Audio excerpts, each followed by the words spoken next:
Good breaking ball. Good eye.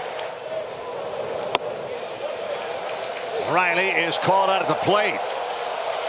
Will Little rings up Austin Riley. Strike three.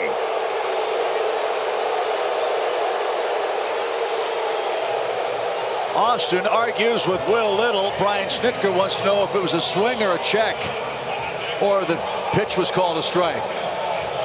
Brian Snitker said, "You called that a strike," and he just got run. Stick a pin in above his head. Brian Snitker is ejected on a collarbone high pitch called a strike three on Austin Riley. Stick a pin in collarbone high. I don't think Atlanta would be too happy with robo-ump because the computer wants that as a strike as well. Here's the Mets feed.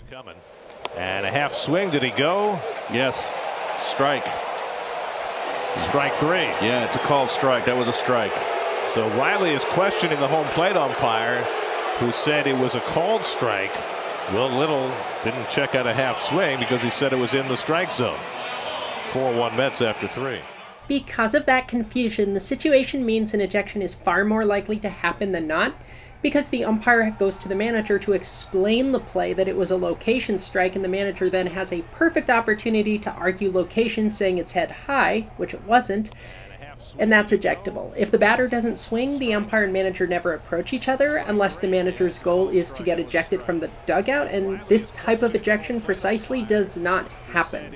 Right to the glove, Gary. And Little called it a strike. Riley checked his swing and didn't realize that Little had called it a strike in the strike zone. Snitker's arguing he should have checked it first, and you're not allowed to argue balls and strikes, and so Little threw Snitker out of the game. Going back to the Braves broadcasters. And the ball's up. I mean, that's not a strike. Pretty much the same spot. Look where the catcher, I mean, he's all the way up. And like you said, if he wanted to tell Snit or say, look, I got him swinging, I think it's one thing. But when he says it's a strike, ball's all the way up past his mask. This is called calling to the computer. We draw the lines, the middle of the strike zone. At the top there is the blue line. The ball is clearly underneath that. That is a strike. The computer would grade this as an incorrect call if it was not called a strike.